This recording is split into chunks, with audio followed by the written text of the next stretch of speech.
በገዳም በከተማ በቤተ ክህነት በምዕመንነት ደረጃ በመምህርነት በተማሪነት ምንድነው የጎደለን ነገር? ቤተክርስቲያን ትናቃለች፣ አቅም የለሽ ትሆናለች። ጩኸቷ ይናቃል፣ ንግግሮቿ ይናቃሉ፣ አባቶቿ ይናቃሉ፣ ትደፈራለች፣ አጥሯ ይነቀነቃል፣ ደጇ ይሰበራል፣ ቤቷ ውስጥ ገብተው አራዊት ይፈነጩበታል። ቅዠት ውስጥ ነው ያለነው አሁን የሚመስለኝ ሳስብ፣ የሆነ ቅዠት ውስጥ ምናብ ያለንበት ሁሉ ጠፍቶናል። ለምንድነው አንድ መሆን ያቃተን? ሌላውን ተውት፣ ቅድስና ንጽህና የሚለው ይቅርና ሌላው ይቅርና አንድ መሆን ያቃተን ለምን ይመስላችኋል? መንፈስ ቅዱስ ከአንዲት ቤተክርስቲያን በራቀ ጊዜ መለያየት በቤተክርስቲያኒቱ ይነግሳል። ይሁላችሁ የወደቀ ሰው መጀመሪያ ማወቅ ያለበት ከየት እንደወደቀ ነው። ከዚያ በኋላ መነሳት ይችላል። ክርስቲያን በቀመር የሚኖር ሳይሆን በመንፈስ ቅዱስ የሚመራ ነው። እንግዲህ ከዚህ በላይ ምን ተስፋ አለ? ባዶ ሆነንም ደንቆሮም ሆነን ኃጢአት እንደማይበል እየተንጓለለብን መንፈስ ቅዱስ አይለየንም። መነሳት አለብን። አሁን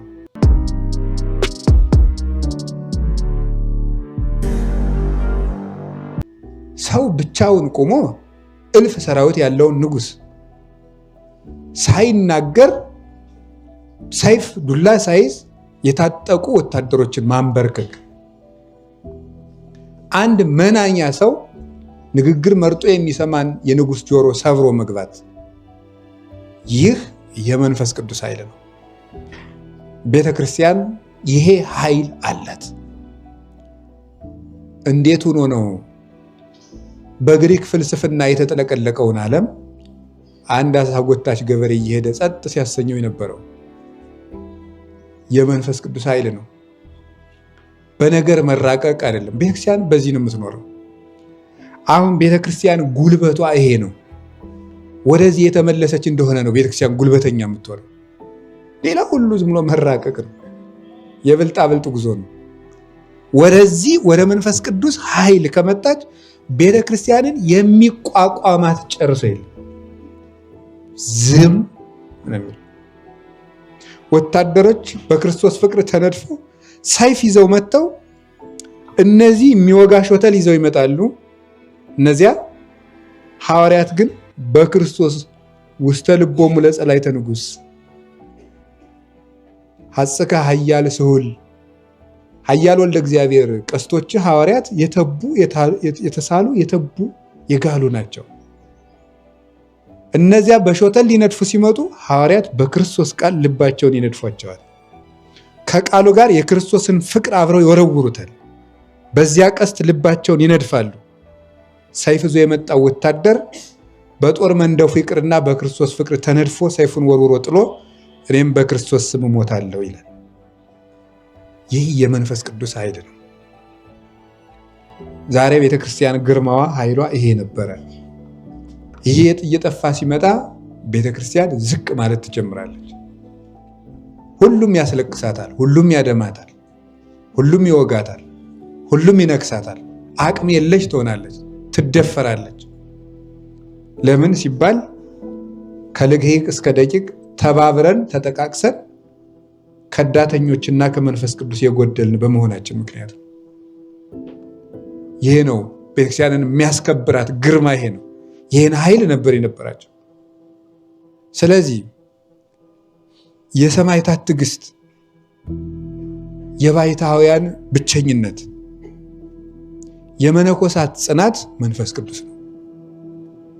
ሰው ያለ መንፈስ ቅዱስ ባሰበው ሐሳብ፣ ባቀደው እቅድ፣ በወሰነው ውሳኔ መዝለቅ አይችልም። አሁን እግዚአብሔርን ማለት ያለብን ክርስቲያን በቀመር የሚኖር ሳይሆን በመንፈስ ቅዱስ የሚመራ ነው። ዘመንን የሚሻገር መንፈሳዊ ክርስቲያን እንጂ የእውቀት ክርስቲያን አይደለም።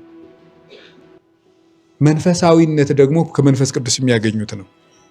አሁን ዛሬ የተቸገርነው ከመንፈስ ቅዱስ ጋር የሚያገናኝን ሰው ጠፍቶ ነው። ከዚያ የተረፈው ዕዳው ገብስ ነበር። መንፈስ ቅዱስ ካደረብን ሁሉ ነገር ቀላል፣ ሁሉ ነገር ቀላል። መመነን ቀላል ነው። ቤተውና ቀላል ነው። ቅጠል መብላት ቀላል ነው። ባህር ውስጥ መጸለይ ቀላል ነው። ከማን ጋር ሲሆኑ? ከመንፈስ ቅዱስ ጋር ሲሆኑ 150 ዳዊትን 100 ጊዜ መጸለይ ቀላል ነው። መንፈስ ቅዱስ ሲርቅሳ አቡነ ዘበሰማያት ከድንጋይ እሺ ትከብዳለች። መንፈስ ቅዱስ ሲያድርሳ ቁሞ አድሮ ቁሞ ውሎ እንደ አርሳኔዎስ ቁሞ አድሮ ቁሞ ውሎ ፀሐይ ስጦታ ንሳ መክፈልተ ከውሃካይ ስጋ ብሎ ትንሽ ማረፍ ቀላል። መንፈስ ቅዱስ ሲለይ የዕለት ውዳሴ ማርያም ቁሞ መጸለይ ከባድ ነው፣ አስጨነቂ። ምንም አይደለም ያጣ ነው መንፈስ ቅዱስን ነው።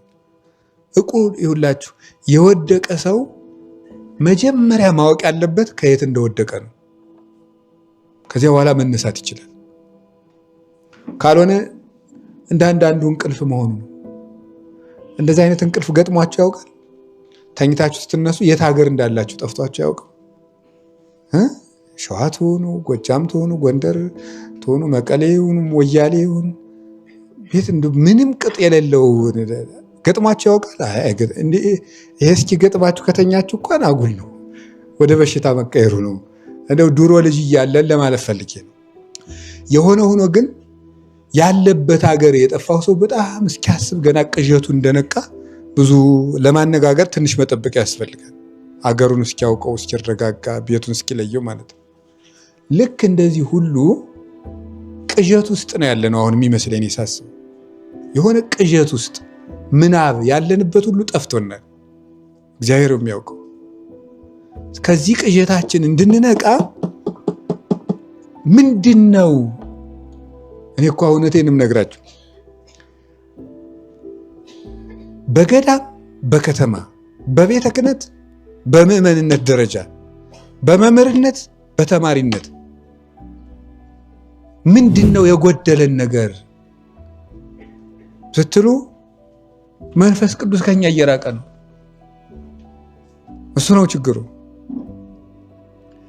ለምንድን ነው አልገባን ያለ? ስለ ዘረኝነት እየተነገረን የማይገባን ስለምንድን ነው? ሰው በጎጠኝነት እየተራረደ ያለው ምንድን ነው? ሰው የክርስቶስን መስቀል ይዞ የሚተራረደው ለምንድን ነው? ለምንድን ነው ውስጥ ለውስጥ የሚሄደው? ለምንድን ነው አንድ መሆን ያቃተን? ሌላውን ተውት፣ ቅድስና ንጽህና የሚለው ይቅርና ሌላው ይቅርና አንድ መሆን ያቃተን ለምን ይመስላችኋል?